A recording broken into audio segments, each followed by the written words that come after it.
আমার বাচ্চা খাবার খায় না, এই কথাটা প্রায় সব মায়েরই কমপ্লেন। এর মধ্যে আমি বা কেন বাদ যাই? আমার বাচ্চা তো খেতেই চায় না। তাই ভাবি যেটুকু খাবার দেবো সেটার মধ্যে যেন পুষ্টিগুণটা পুরোপুরি ভাবে পাই। এজন্য আমি খিচুড়ি দিই প্রায়। খিচুড়ি করতে গেলে এর জন্য আমি প্রেসার কুকারে ঘি গরম করে নেব। ঘিয়ের মধ্যে সামান্য পেঁয়াজ কুচো আর টমেটো কুচো দিয়ে ভেজে নেব। ভাজা ভাজা হয়ে গেলে এর মধ্যে আমি সবজি দিয়ে দেবো। সবজির মধ্যে আমি এখানে গাজর, বিনস, আলু আর বিট ব্যবহার করেছি। সবজিটাকে আমি ভালো করে ভেজে নেব। আপনারা সবজির মধ্যে যে কোনো সবজি ব্যবহার করতে পারেন।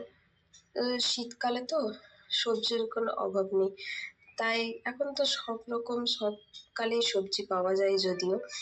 এবারে সবজিটা ভালো করে ভাজা হয়ে গেছে, এবার আমি মশলা দিয়ে দেবো। মশলা বাচ্চাদের খাবার তৈরির জন্য অল্পই মশলা দেওয়াই ভালো। এর জন্য সামান্য হলুদ গুঁড়ো, সামান্য জিরে গুঁড়ো, সামান্য নুন আর সামান্য গোলমরিচ গুঁড়ো দিয়ে দেবো।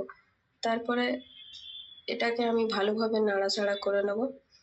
মশলাটা যাতে পুড়ে না যায় তাই জন্য আমি সামান্য এখানে জল ব্যবহার করব। সামান্য জল ব্যবহার করার পরে মশলাটা আমি একটু ভালোভাবে কষে নেব।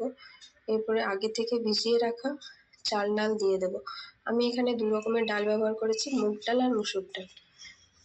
এরপরে পরিমাণ মতো জল দিয়ে দেবো। জল দিয়ে প্রেসার কুকারের ঢাকাটা বন্ধ করে দেবো।